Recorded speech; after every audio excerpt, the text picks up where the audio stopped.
Hi, everybody. I'm Amy Evans, and we are here tonight with NA Lit Chat. That is the new adult lit chat where we talk about new adult books and the topics and the subjects and the people who write them.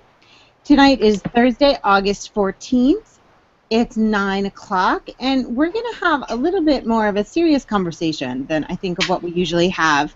And that is because I think it's been a tough week for a lot of people in the creative fields. I think that as we have learned with our NA Lit Chat community and with all of the other writing communities that I participate in and that the other folks on the production team here participate in, the death of Robin Williams has really brought to light a lot of issues and challenges that we as creatives face. I think that I don't have to tell anybody the surprising news that there seems to be a significant overlap between unique brain activity and the ability to write books. I think that we can all agree on that. And that can sometimes manifest in all kinds of interesting ways.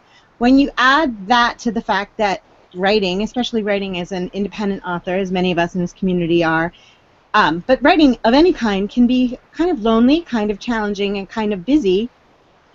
This means we have to take extra special care of our mental health. So we're here tonight to talk about all the ways that our unique brains really allow us to be as creative as we want to be, and also the way that we have to take care of ourselves a little bit differently than maybe doctors or lawyers or people with different kinds of jobs do.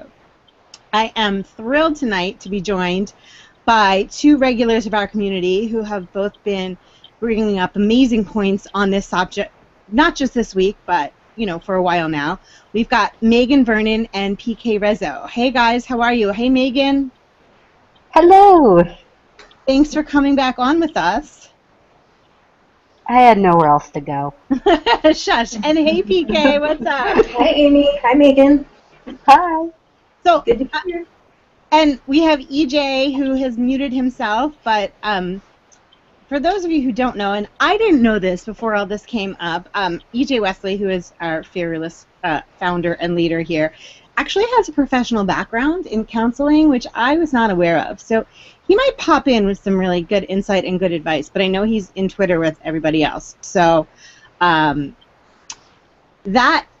was a point of interest to me. But I think tonight, of all nights, we should start with all the good news. And then I want to hear, we'll talk a little bit with our guests about what they've been thinking about and talking about this week and all the different things that we're all going to learn to do to take care of ourselves. But let's go to the good news first. Megan, what's your good news this week? Well, this week, indie authors can now have pre-orders on Amazon. That just happened today. So I put The Only Answer, which is the sequel to The Only Exception, up for pre-order. So shameless self-promo at the same time, I guess. Perfect. Cool. That's awesome. So that worked for you that quickly? I put it up, gosh, when did we get that email? Like 3 o'clock today, and it went up within an hour. And it was live? Yeah. That's fantastic. What about you, PK? Did you do that too? No, I'm planning on doing it tonight, actually. Yeah, I just got my books formatted for my sequel, Induction Day, so I'm excited about that. I'm on a roll, ready to go for my deadline. So. Very, very cool. And what are your release dates? The 31st. Cool. And what about you, Megan? The 25th. Perfect. So you guys are right in under that window where you have to have the final book uploaded 10 days out, right? Is that how it works? I heard someone say that, but I didn't read the fine print. It just said if it's within 30 days of the release date. So I said, oh, okay. And it told me like within 24 hours I had to have the final copy uploaded. Maybe I'm wrong. Oh, interesting. I read it quickly, but I thought that I saw you could upload a draft, but then 10 days out you needed to upload the final. And I think it's a bit of a misnomer, right? Because we've all changed files with KDP, and sometimes it takes 5 minutes for them to update it, and sometimes it takes much longer than that. Right. So I guess they're just looking to be very careful. Yeah, I'll see what happens. I think that it sounds like it's going to work, and I think that there will be some surprises for all of us. But I think we all agree that it's a really good opportunity, and Amazon is smart to keep pace with the other sites that are offering I think that. they're really competing with iBooks now. They're stepping up their game. Did anybody read the fine print about how it's going to affect sales? And I'm sorry, we shouldn't necessarily be talking about this, but this is good news. And big news for the community. Is it going to be like with iBooks and being at Barnes & Noble where all the sales sort of accumulate and then go live on that first day, or is it going to be the way that Amazon has done pre-orders for some of the bigger titles where it counts the second they take the money? I haven't even read any of that yet. You know, as far as I know, it's going to be like how Amazon's always done it with pre-orders, where, you know, you start ranking right away and then the sales just keep accumulating slowly. So we'll see how it works out. Interesting. Well, that is definitely big news, and hopefully that's, you know, something that makes everybody breathe a little bit easier, because there have been a lot of changes for Amazon over the past month and a lot of big news, and I know that that is something that can create anxiety in me as well as a lot of other writers, because I would say up until this summer 90% of my sales came from Amazon, and it's slowly changing, but it's scary to think all your eggs are in one basket like that. Yeah, definitely. So let's get some good news from our community this week. I see EJ has been posting. We've got tricky Google. Sorry, guys. 1 second.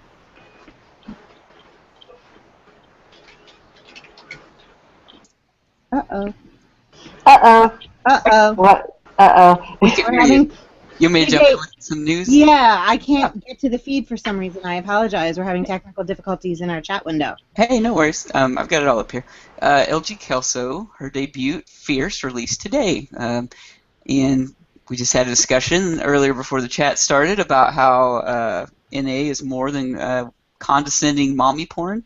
And LG is a great example of that. Like, her title is totally awesome. It's about an MMA chick that's totally awesome, kick butt and all that good stuff. So she's a great example of that. And we have a couple here in the chat that I know of specifically that they're writing different kinds of new adult. So, S_Usher Evans says, I am less than 7,000 words away from finishing Razia Alliances. So that's great news. You're getting really, really close. Nervous close. So that's great.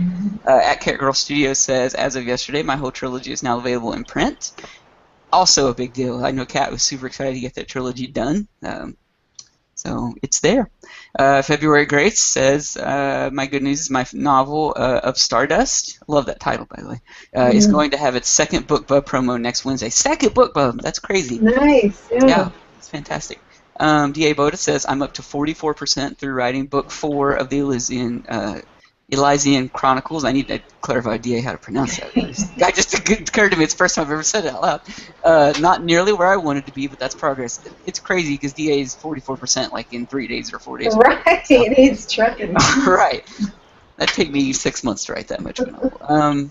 At Nina LeMay says, my good news is my debut comes out in 4 days and my NA thriller is with an agent. Bad news, my debut comes out in 4 days. And I know it's so anxiety producing, but it'll do great. It'll do great. At Hey Chris Fox says that episode 5 of Star Sailor is still new and still 99 cents. Star Sailor is a novella series that Chris does, and another fantastic example of sort of just different kinds of new adult. It's not what people think the category is. Wendy M. Beck What? says, It's not mommy porn? it's not condescending mommy porn. We have to throw that word in there. Dude, is this the time to tell you guys that I think I actually own the Twitter of mommy porn? What? I swear to God. Oh, okay, where's Michael Simcoe at? Yeah, he's going to have something to say about it. No, I got it like 2.5 years ago thinking that it was hilarious and that it was going to be a trend, and obviously I was right, but I never did anything with it. And I still constantly get weird, they still notify me from Twitter when they think there might be things I like. That is awesome. Okay.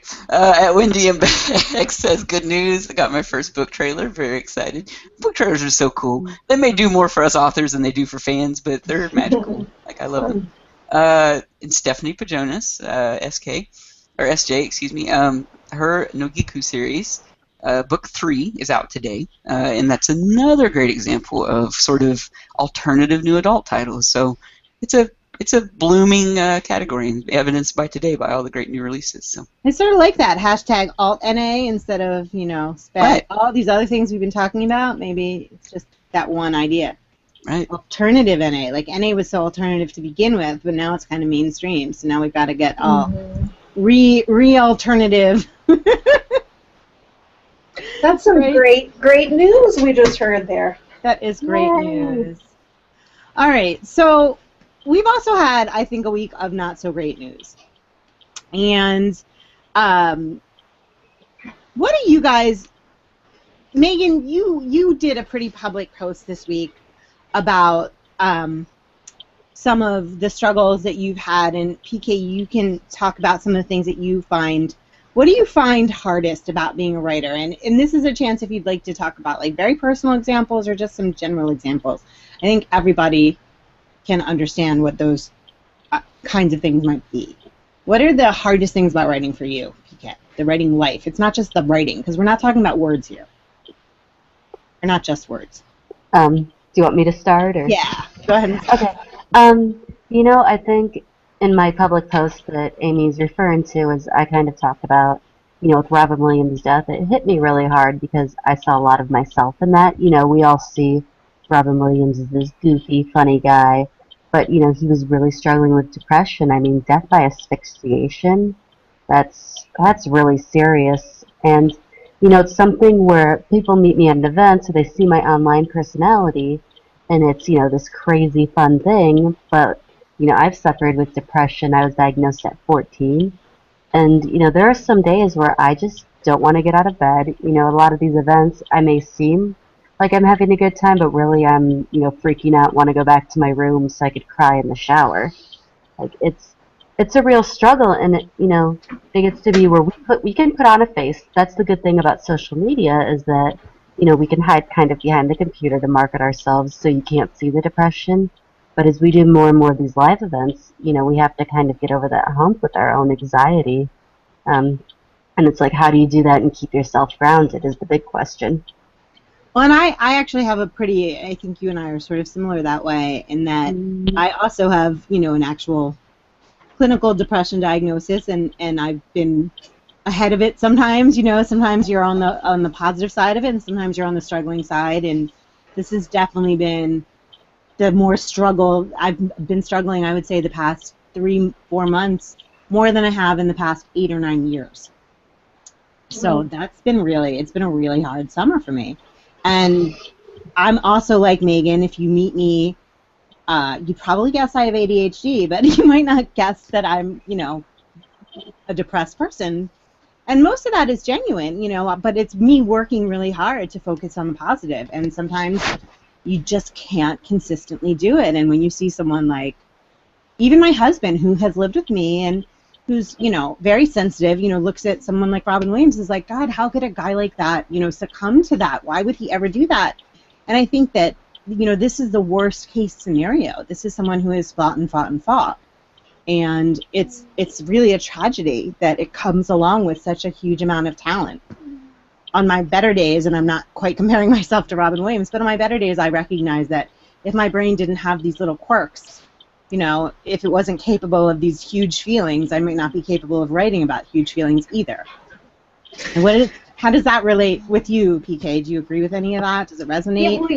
Yeah. I mean, it's a poignant point that you're making, because you really don't know a person. You know, you might see who, you know, they project themselves to be, but you don't really know what's going on in there. And I think there's a common misconception that fame and success makes life easier for that person, but it really only adds to the expectations and demands of that person too, and it makes life a lot more complicated.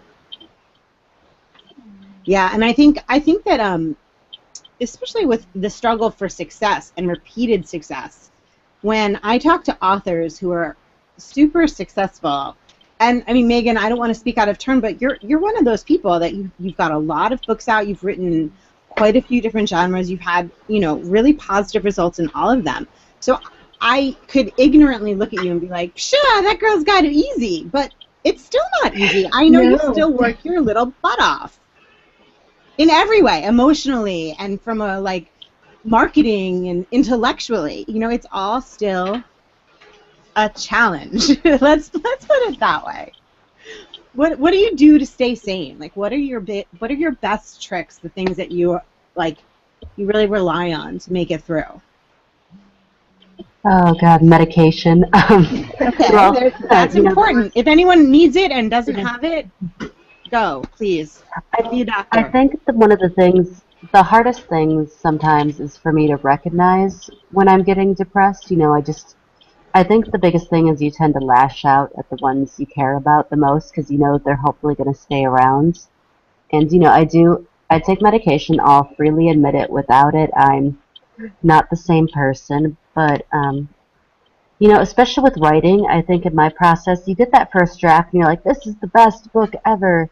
And then it goes to your betas and they're like, oh, this person's name sucks or this whole scene sucks. And you're like, no, this is the best book ever. And then you put that book out to market it, and if it doesn't do what you want it to do, that kind of starts spiraling as well.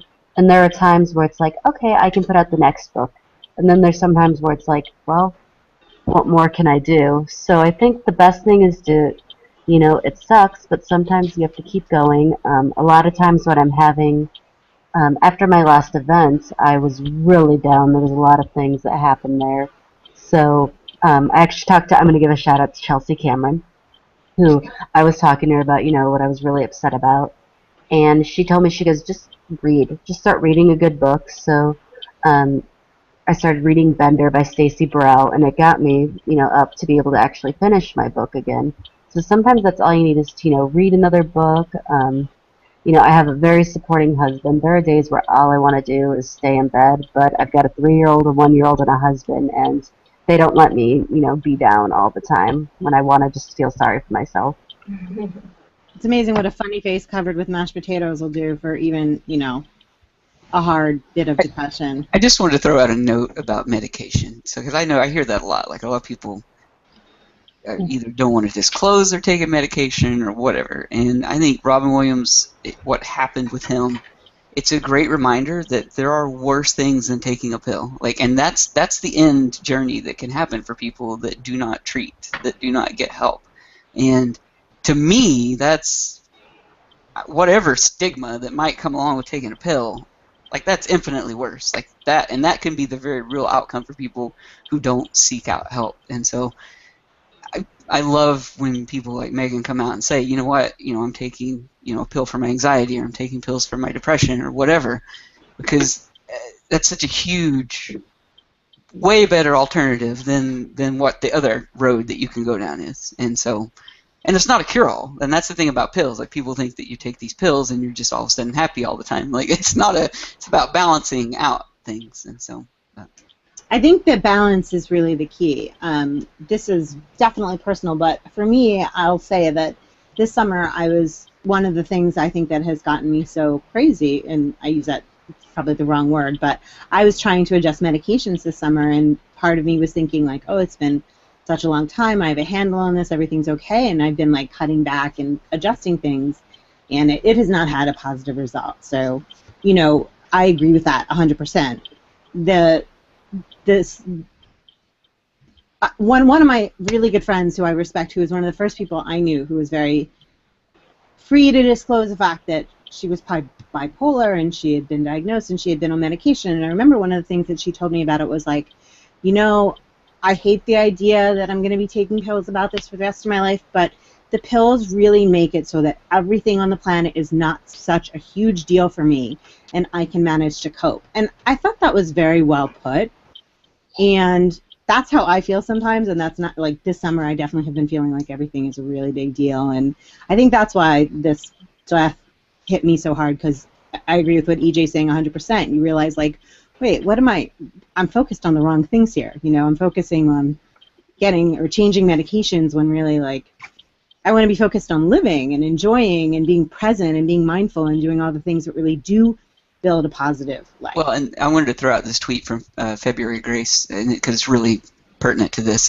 She said, the hardest part for me is some med cocktails can actually turn off my writing ability, or my ability to write. And she said the doc says she's seen it before, and that's very true. Like, it's very true. Especially when you're starting new medications, it takes some trial and error a lot of times to get those balanced out, right? And if you have a good doc, they'll work with you through those things. But it can, and I've mentioned today on Facebook how this whole creativity, depression thing is a vicious cycle for a lot of people, because a lot of people need to write to get those feelings out, to express themselves, or they get really down in the dumps. And part of it is too, though, is once they start in that cycle, because of the nature of writing. Cat Girl said this. She said she's a very social and outgoing person, but she stays home alone by herself almost exclusively because of what she does. It's all online based, and she doesn't get out and get involved with groups and things like that. And so you get into that trap then at that point. So it really is a vicious cycle sometimes. Well, and then there's the idea that as writers, we have to have a tremendous amount of empathy for our characters. We have to follow them down a path that we probably would not have to go in our regular lives. I think Jen Grayson, who I don't see here tonight, but she's a member of our chat, and she's brought up some really interesting points this week. And that is, and PK, this is your tagline, right? Like, follow you down the rabbit hole. Yeah. We follow our characters in some really dark and dangerous places. And I think that there's something unique in all of us that even makes it possible to do that. Definitely. I mean, that's part of why we are artists, I think, is because we can feel things so intensely and we have that empathy.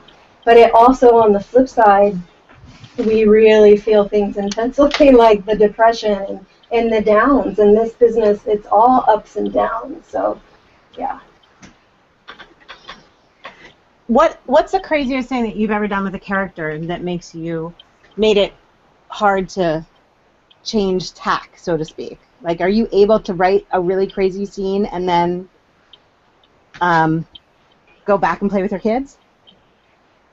Yeah, actually. Well, you carry it with you. I kind of believe, like, in almost kind of like, how there's a method actors where they stay in character for the whole time while they're playing a part.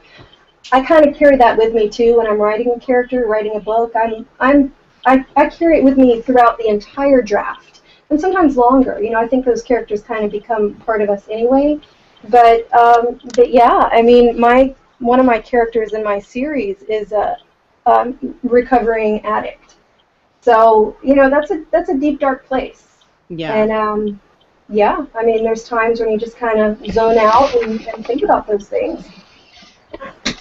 I definitely zone out when I'm writing, and I've made this joke before, and one of the things, PK, Megan, and I were all at Utopia this past year, and when I went for the first time in 2012, it was the first time I was standing in a room full of people who were writing enough, like I was, not just once or twice a month the way some of my earlier writing groups had been, but really spent each day immersed in a story, and they understood what I meant when I would say that I'd go to pick up my kids from school and I'd still be like drunk in my story. I'd be like looking around and being like, where are the dolphins? What are you doing here? Why are you asking me about the PTO? Yeah.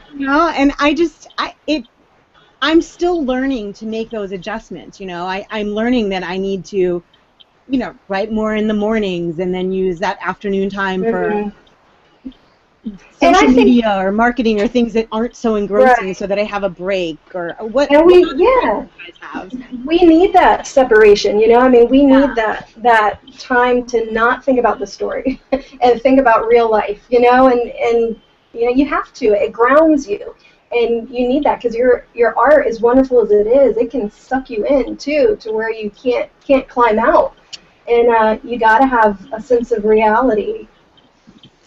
Yeah, I don't know if anybody really has. Megan, I know when I first met you, you were working full-time, you had kids, and you were working full-time at a job separate from writing, and then fitting in writing, like literally in 5-minute increments, you would get a crazy word count done on your phone, and then you'd go back. You were going back and forth between your stories and other things all day and every day. Has that changed at all for you now that you've been writing more full-time? I know you still have little kids at home, so. Yeah, I was crazy. Like, when I wrote The Only Exception, The Only One, I was working full-time in insurance as a claim rep, and I had 2 kids. So, I was writing, and I I was thinking about what I was writing, but I could separate it because when I went home, I wasn't worrying about it. And then for 6 months, I was full-time at home writing, and my kids went to daycare. And then we recently moved to Charlotte, so I'm at home with my kids. So it's hard to get immersed in the story when you can't just sit there and think about it all the time. But I don't, when I'm writing it, like I'm focused on it, but I can step away from it. I'm always thinking about it, but the only exception is a story that's about rape, and it kind of mirrored my rape experience, which it wasn't so hard to talk about it on social media online, and then Utopia was the first time I actually had to talk about it in person, and that was when it actually brought me out to a darker place. Wow. For every time, well, no, I mean, but the good thing about that is, it was hard for me at first, but the amount of people that messaged me after Utopia and after this last event I went to and said, I read about it and I went to your panel and I heard about it and, your story's helping me. I've never been able to tell people this, and people are coming to me and it does help when other people, are saying my story helped them. Like, that means more to me than ever making a list or anything like that. Well, just as a point of clarification, we did a panel on real-world issues at Utopia, and Megan was on it, and she was incredible. Your books are funny, and you write about so many different things really well. When we first started talking about that panel, the issue, quote unquote, that I had in mind was more the political one, because that's a really hard thing to write about and still make people want to read your books. In some ways, that's more challenging than the dark psychological, abuse and rape scenarios, because everybody has sympathy for those, or you at least would hope so. But you always, it doesn't matter what the issue is, you manage to find balance in a way to really draw attention and interest. But on that panel, I really felt like we all got, a look behind the curtain, I would say, and I was really grateful that you were on it. I learned a lot, and I thought it was really powerful for everybody there, but that took a lot of guts, and it took a lot of guts to write it to begin with, and that's how, it's interesting to me that was a harder thing for you to handle than the actual writing was, because that surprises me. I think that's a good thing to note for some people that might not have experienced anything like that yet. I didn't think it would be hard to talk about it, but the more I talk about it, the more it is helping me, because I think I kept it inside for, gosh, it's been 5-6 years now. Like, you just kept it inside, and I was able to write about it for the only exception, which I kind of danced around the issue, actually, in my first draft, and Laura Pauling, one of my critique partners, was like, you can't dance around this. You have to go full force. If you're going to talk politics and rape, you have to do it. I said, okay. And, I think it gets easier, and there are days, where it still affects me, where I still think about it, but, if I can be an example for someone else, that's what matters. Definitely. Well, I'm in a couple groups with people, just some are informal and some are formal, and I think I'm in separate groups with both of you guys, where people are really, there are some of us that are lucky enough to have a group of writers that we can turn to on a daily basis, even if it's not in person. When I first started writing, I had a writers group, and we did meet in person once a week, but now, honestly, I'm writing, those people have all moved on or done other things, and I write way too much for what that group provided. But there was a synchronicity and an understanding there, and now that, this is what I do full-time, and this will hopefully lead to, like, professionally and all those things, it's a very different set of challenges, because I'm no longer working at another job and this is something I just do at night or on the weekends, and I don't have all those other kinds of successes that might have come from promotions at work or client sales or all the different things that I did used to have in addition to my writing. So I think that the writing life, whether you're doing it full-time or part-time, can be a lonely one, and I know that I really rely on groups of people to help me through that. So do you guys have any advice for people that might not have found their tribe, so to speak, yet, or how did you guys find these groups that we have managed to belong to, and I'm happy. I think EJ will happily point out some places where maybe you can go to find. I know that there's the New Adult Authors Unite group on Facebook, and that's pretty open. Though PK and you and I just seem to wind up in these little. We're in that one together. Megan, I don't know if you're in that one. I am. But I commented on the post today. Oh, I didn't. I was only in there once, but that's a really great place where there's a lot of support there and a lot of understanding. But where else have you guys found you can really go to for those times when you're down and you need a boost or you need that kind of insight, you know, that like you have to really go for the hard topics and those kinds of things? Well, I really recommend the Insecure Writing Support Group. That they blog once a month. It's on the first Wednesday of the month, and if you have a blog, you know, you just post your insecurities or you post encouragement. And there's such a huge network. It's probably about 200 writers, and it doesn't matter what genre you write in, you know, kids, adults, whatever. It doesn't matter. And it's just writers coming together for kind of what we call a collective group hug on the internet. Nice, and I like that. It's really cool. It's, you know, I mean, sometimes you're writing encouragement, sometimes you're reading encouragement that you need, and a lot of times it's just bonding with other writers who are going through something similar. So I really recommend that one if you're just starting out, and I mean, even if you're not starting out, I recommend it. But if you're looking for somewhere and you don't know where to start off, that's a great place, and you'll meet a lot of really great people. And there's also a Facebook group for Insecure Writers Support Group, and it's open to anybody. And what about you, Megan? Where do you find like kindred spirits that you can really talk to and rely on? You know, when I first started, you know, on this journey to actually be published, and I had a new adult novel that nobody wanted, it was 2009, and I actually looked for my local Romance Writers of America group, and that's where I first met a lot of people, and I'm like, oh, we could just sit and talk books and writing, and it was great. It was that we went once a month, and I was able to actually sit with people, and from there I met G.P. Ching, who introduced me to this online world of writing, which, you know, I had known about writers, but I'd never actually known about, like, indie publishing online. So, you know, she introduced me to a group of her friends that were independently published, and then I ended up with the Indelibles. And from there, you know, other groups have formed. I think Indielicious is a group on Facebook that has other authors. I don't know how active it is. But, you know, I think local groups like Romance Writers of America, there's, I believe it's Science Fiction Writers of America, those type of groups. You know, they do have, you could meet in person, and they have online ones, which I believe YARWA is online. There's a Chick Lit RWA group. I don't know if they have New Adult yet, but, you know, there's a lot of those groups where they have online chapters as well. Those are and let's not forget New Adult Lit Chat. Well, No, yeah, Of course. Now it's my turn. well, no, and I think that that's why we're here, and I know that I'm constantly getting amazing support from everyone that I've met here. I mean, that's why. Well, Chris Fox actually pointed out earlier, he was talking about how sometimes if you're a really big author or whatever, or you've had some success, then it's sometimes easier to find your niche or find people to jump in with you or to be a part of a community, or feel like Bailey Kelsey actually brought up that, you know, sometimes in certain groups that it can be a little difficult when you're like unpublished or you're very newly published and you don't really have a track record to sort of speak up in these big groups that you get involved in. And so I do think I can highly recommend the Insecure Writer Support Group, because I've been a part of that for a while. And places like NA Lit Chat, very open to just people at every level, like whatever you want to jump in. So those communities do exist. I do agree there's not as many of them.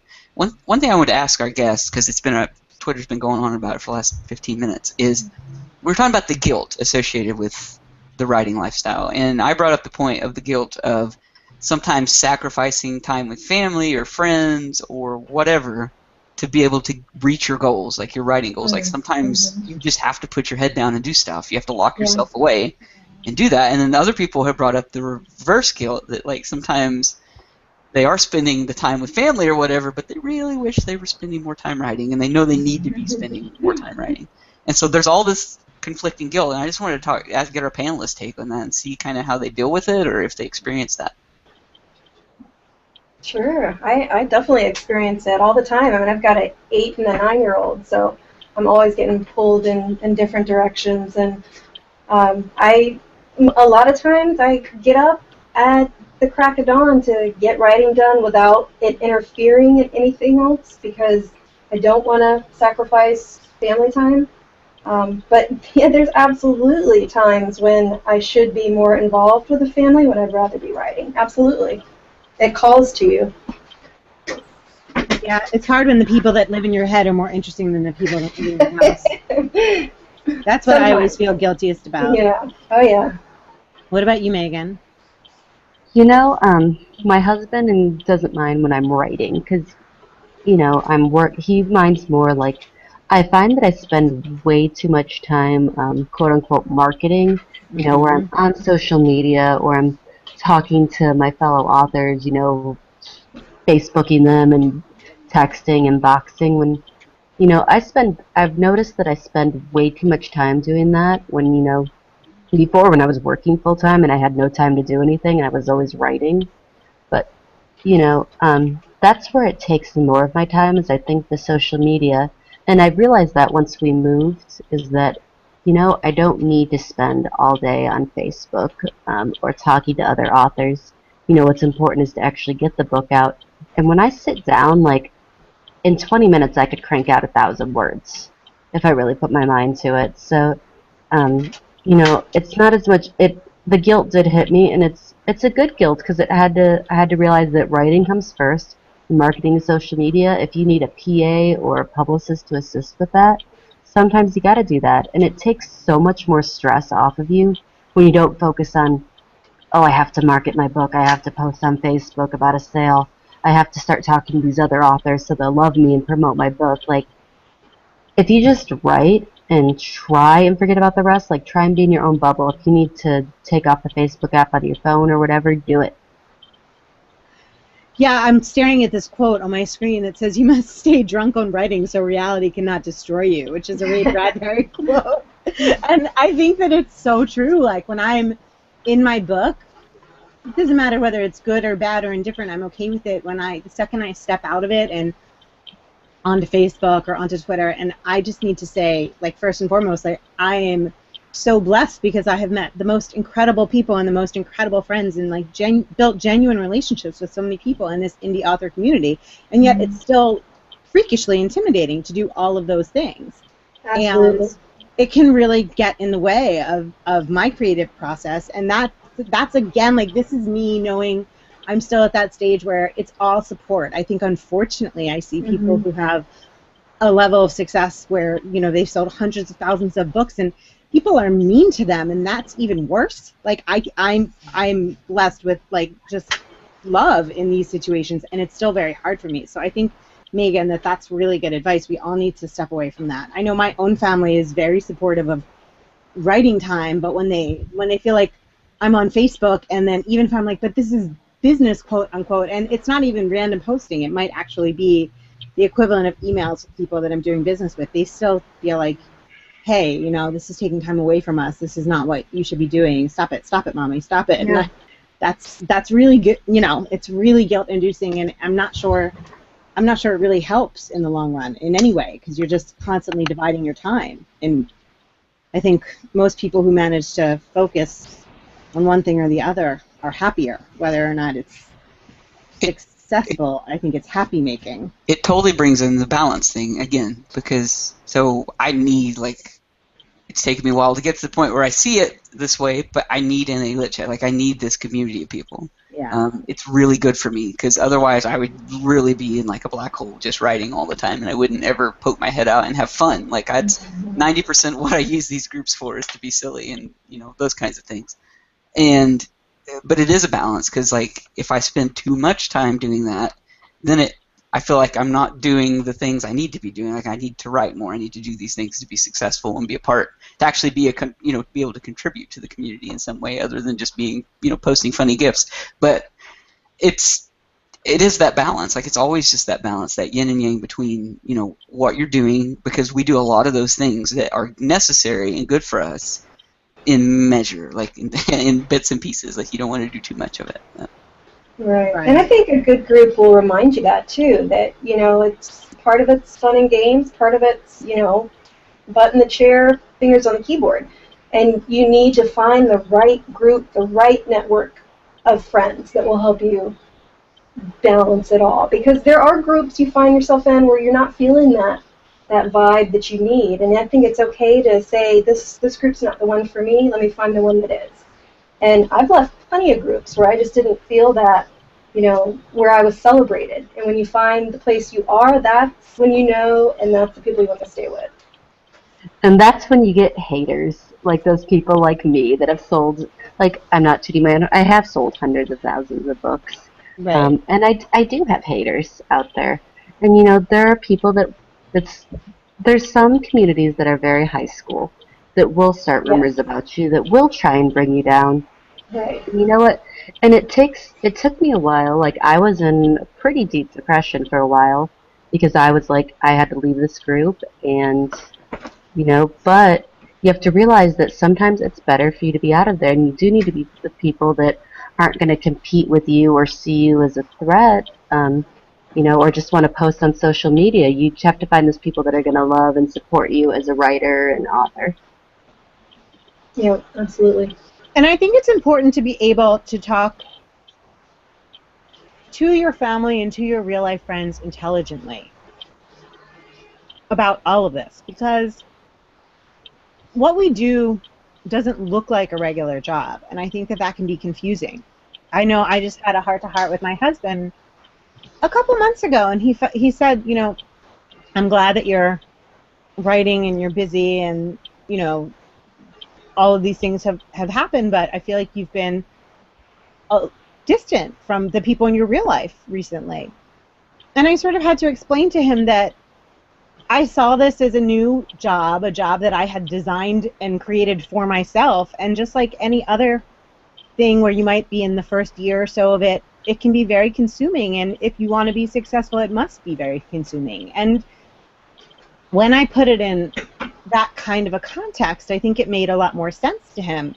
It's very hard for people who don't do what we do to see those kinds of parallels and parameters, and I think that can be one of the loneliest parts of writing. I'm fortunate enough that he's at least in a creative profession that he gets the creative part, but he does things that might take a short period of time to complete and send along. Novels can take weeks, months, years of that kind of intense focus, and that's not something that he does understand. So once we kind of were able to talk about that, it was really helpful, but that had been quite some time in coming, I think that's a good. Yeah, that's a good point. I mean, I think you really have to let your family into your world, as much as they're willing to go. It was a little bit crazy in there. But, I mean, you have to explain. I remember for a long time I wouldn't tell, like, my husband what I was writing and how deeply I was going into it. And he was like, what are you doing in there? Why are you just locking yourself away? And once I started explaining and letting him, hear my stories, what I was writing, he became interested in it. And I think, now he's so supportive.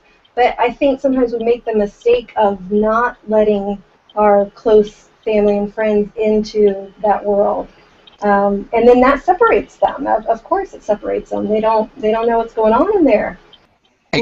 That's such a fantastic point. Like, I have that same guilt all the time about when friends ask me about it, like, they legitimately want to know what I'm doing. They're interested in it, and I don't want to talk about it. Like, I don't know how to explain it, but, like, I just don't want to talk about it. Like, I know. It's my whole world, and it sounds silly when I articulate it. Like, it just sounds. I think that's what it is. Yeah, that it's hard to articulate. Gwendolyn Quinn tweeted just a second ago, and it was right before PK started talking, so it was very prophetic. But it says, I hate that when people ask me about when I'm not teaching anymore. I say I'm, they ask if you're a writer, and they, kind of have the attitude of get a real job kind of deal. And I think a lot of us deal with that. Like, a lot of us feel a little ashamed for, like, pouring all of our time into sort of this. It's a paper world at times. Like, we're being very honest with ourselves. Like, it's a sand world. Like, we start talking about online and these friends we've got, and I mean, I've known PK. Like, she's a great person to have on tonight as an example of this. I've known PK for probably 4 or 5 years. Like, I've known her as long as I've known many of my real life, like, really good people. And we've never met. Like, I've never met PK. I don't know what kind of car she drives. I can't tell you anything about her. But I consider her a very real friend and a colleague. But that's so hard to explain to people. Like, you sound like a nut job when you start saying, oh, my best friend PK. And they're like, who's PK? I'm like, I don't even know if that's her. I don't really know. Right? That's It's what. probably not even her real name. Like, That's She's what catfishing you. that's what I always say about Utopia. It's like that place where nobody knows your real name, but they all know your real dreams. right. Right. That's like- so funny. I'm like, Amy's probably a dude. I don't know. And I don't ask questions. Like, I don't even care anymore. I'm just Amy's like, the lady. I met her and hung out with her. I Very think I good. felt her up. Yeah. Oh boy. There you go, everybody. Megan, I would just like to let you know that all my friends up here and my husband, we're all addicted to Fireball, and I have you to thank for that. So we've gone Oh, through God. 2 bottles over the past 2 weeks. It's been dangerous. Fireball yeah. is dangerous. Even with a whole bottle of Fireball. I'm still a girl, EJ. That I can promise you. Yes. We danced. Yes. My But bra. did I? Okay, we're going to move on. Michael Simcoe promised that this would not stay serious, and I think that he was right, and I think that that is totally legitimate. So, I think that we all understand that writing in this lifestyle has its own challenges, and I think we can all agree that there's a part of the creative process that if everybody's brains were identical, no one would be able to write books, or everybody would be able to write books. I think, to me, one of the biggest challenges about writing and publishing is that when people read Clicks, it's like a weird peek into my brain and my soul. And it's that's the hardest part for me, I think. And, I don't know what people read into that one way or another. And, PK, I know, like, you're kind of in the same place I am, where you've got a few titles out there, but Megan, you have people have seen a lot of different glimpses into your heart and your brain and your soul. Does it get easier when you have a lot of different books out there, or does it get harder for people to see that much of your brain on display? The thing is, the only exception was my 8th book that came out.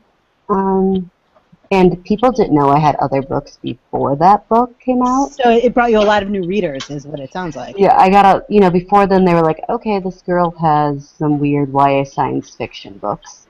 My heart was always in contemporary new adult. I keep putting more of myself into my stories, I think. And that, I think it gets harder, kind of going on the topic, when you get reviews that tear down your stories, like, this could never happen, this author sucks. It gets harder when it's so personal. Like, I had, the only one is, she has cancer in the book, and someone gave me a 1-star review because they said I would have never picked up this book if I knew it was a cancer book. And, like, it was the first time I had ever, like, lashed out about a review on Facebook. I was like, look, this is a personal story. If you don't want to read something like that, then you shouldn't have picked up the book, but, like, just call it a cancer book. There's so much more to it. So, it gets harder as you put more of yourself into the book.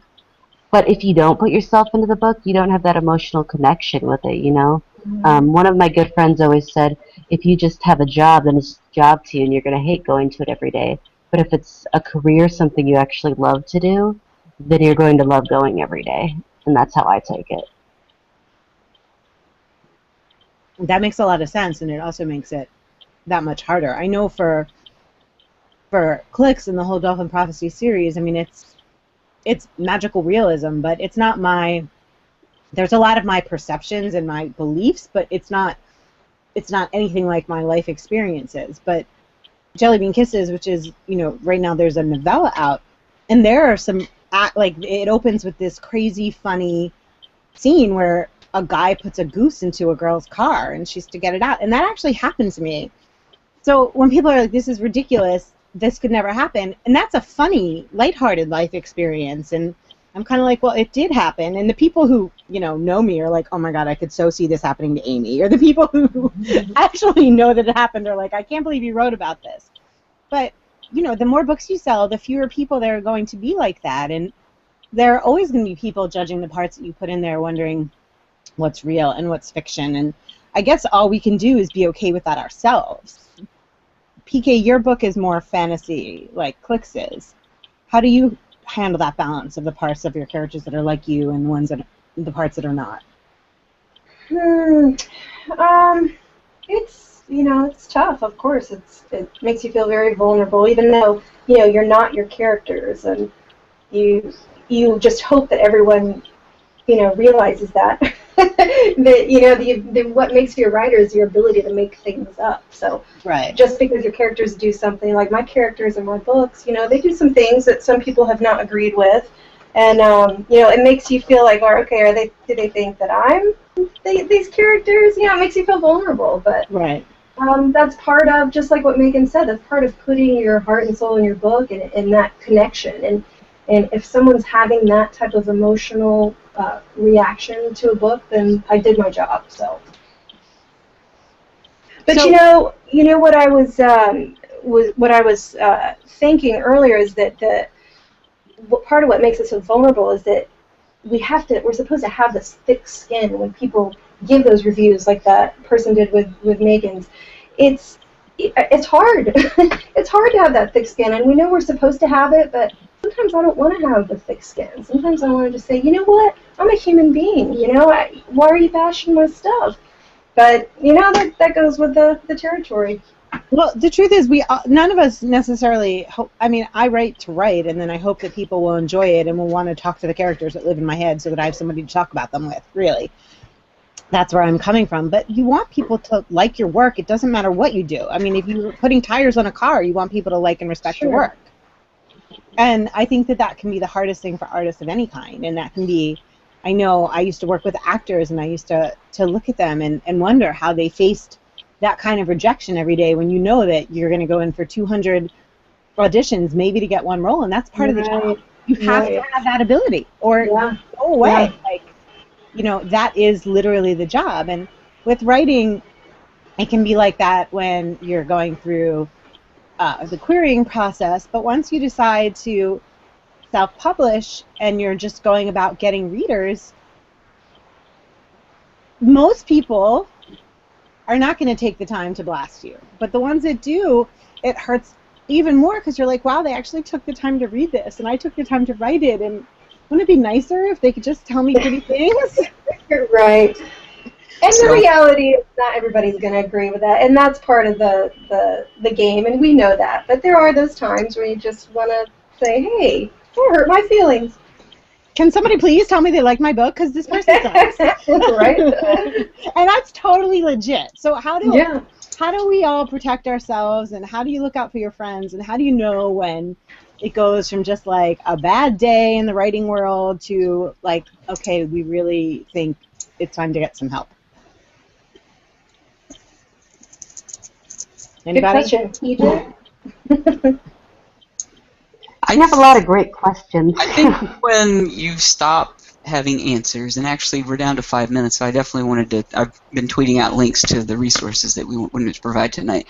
But I think the big key is this, is when you start developing relationship problems, so whether it's between you and your friendships, or you and your spouse, or you and your kids, or whatever, that's a wake-up call. It's not the be-all, end-all, because you're always going to have arguments and fights.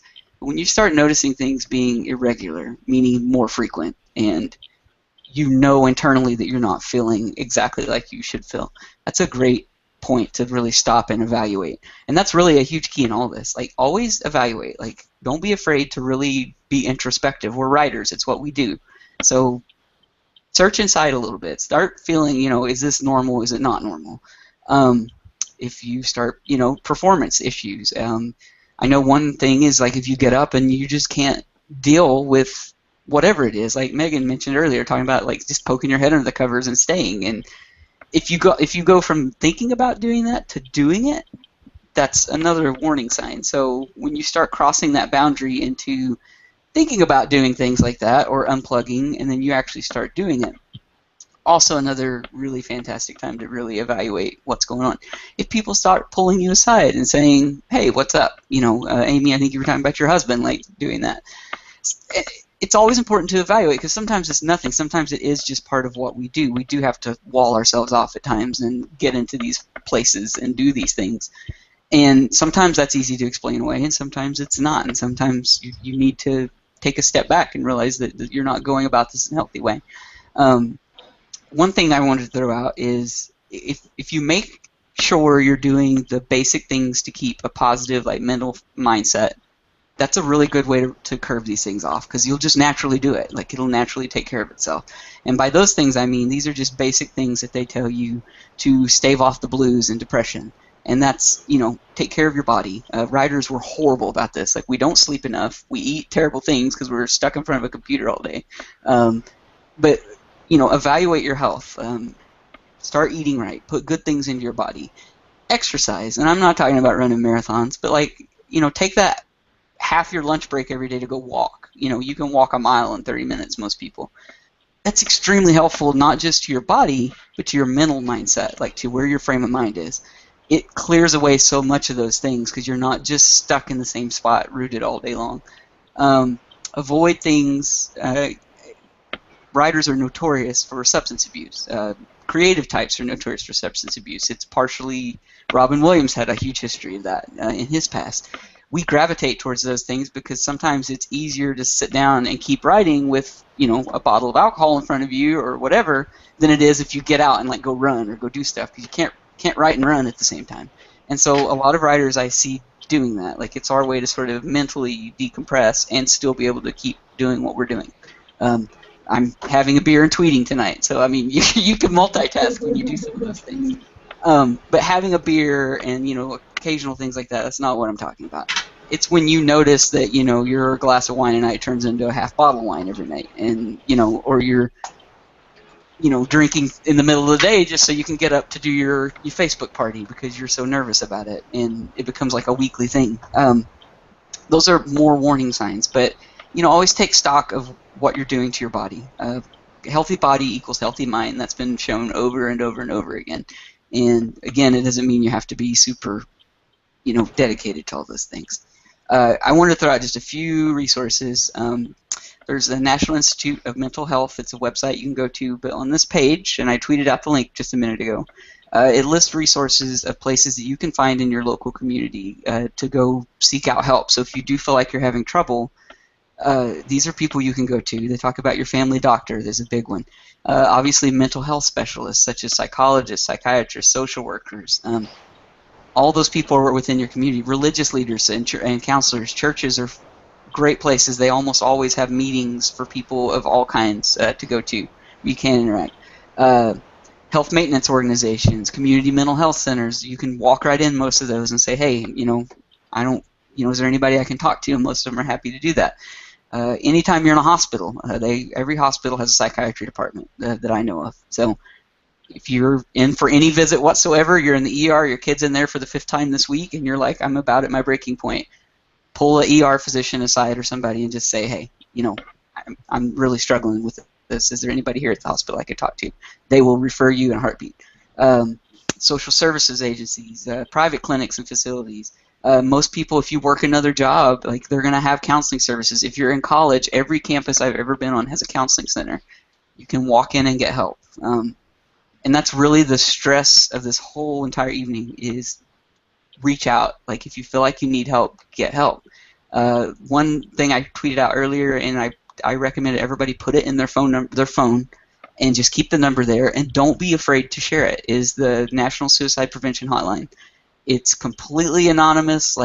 People can just call and talk. They have trained counselors 24/7 all the time. It's 1-800-273-TALK, 8255.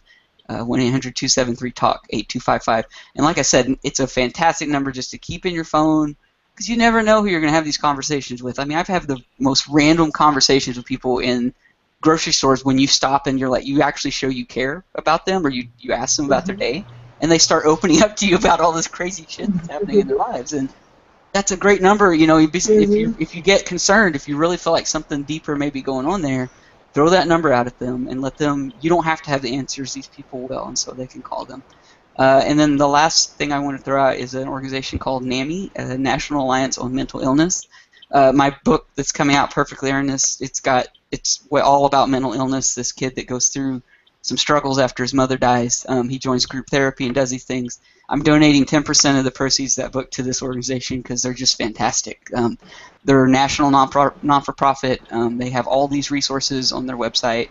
It's NAMI.org is the website's name. So, it's a great place that you can get help and also help. Like, you can donate money to NAMI and their programs, and it's fantastic. So. Well, and I think that those are some really important points, but I think that for everybody who's on any place in that spectrum, it's important to know that, one, noting all of these changes is critical to, like, just getting a little bit of help, and two, understanding that, at least for me, I'm constantly reminding myself that, like, I'm blessed with my life. I have it pretty good. There are so many wonderful things, but that doesn't mean that I don't feel depressed, and this is something that is a big conflict with me and a lot of people I know, and then you start talking to people and you find out, like, their problems are really hard to deal with, and how can I possibly feel down? But I think it doesn't matter, like, where you are in your personal life. Your emotional state does not always have anything to do with what your reality is.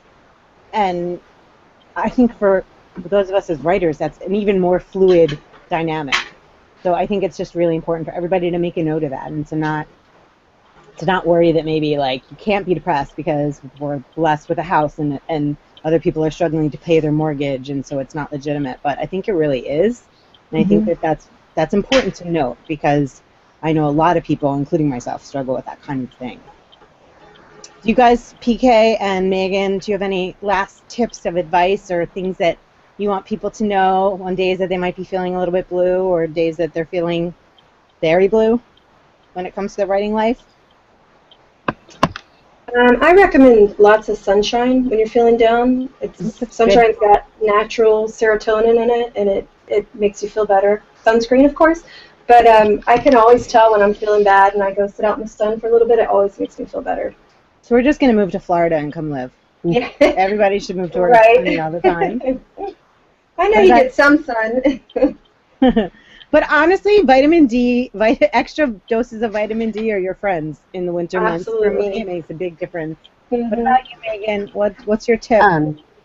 Staying happy and balanced when possible.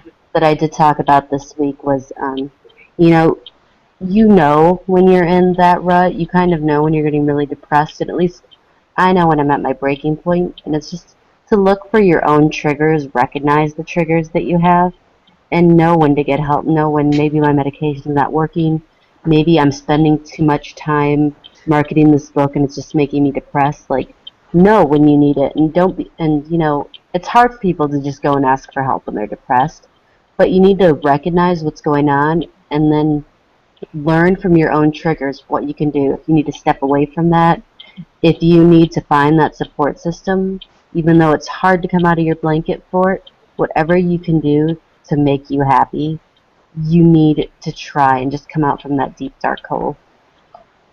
I think that is great advice, and I really thank you guys so much. Megan Vernon and PK Rezo, both of you have been amazing tonight and so generous with your insight and experiences, and I'm personally so grateful, and I know that there are a lot of people in our community that are so grateful.